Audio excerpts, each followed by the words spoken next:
بسم اللہ الرحمن الرحیم۔ حضرت ابو امامہ رضی اللہ تعالیٰ عنہ سے روایت ہے کہ بے شک رسول اللہ صلی اللہ علیہ وسلم نے فرمایا، جس کسی نے اپنی قسم کے ساتھ کسی مسلمان شخص کا حق کاٹ لیا، دبا لیا، اڑا لیا، اللہ تعالیٰ اس پر جنت حرام کریں گے اور اس کے لیے آگ کو واجب کر دیں گے۔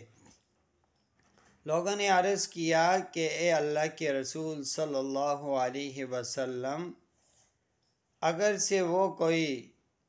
تھوڑی سی چیز ہو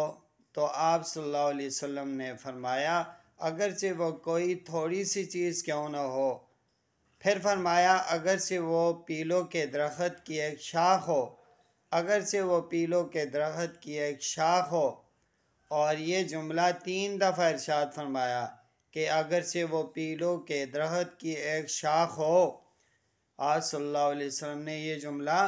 3 دفعہ فرما کر یہ بات سمجھا دی کہ کوئی شخص کسی کے حق کو نہ دبائے،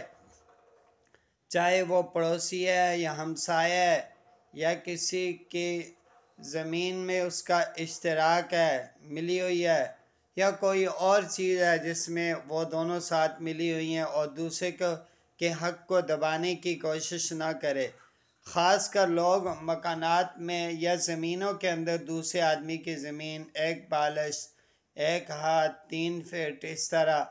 دبا لیتے ہیں، اور یہ بہت سخت گناہ ہے۔ آپ صلی اللہ علیہ وسلم نے اس درخت کی مثال دے کر سمجھایا کہ جس درخت کی کوئی قیمت ہی نہیں، نہ اس پر کوئی پھل ہوتا ہے، نہ اس سے کوئی فائدہ ہوتا ہے، فرمایا کہ یہ بھی اٹھانا حرام ہے، چہ جائے کہ قیمتی چیز اٹھا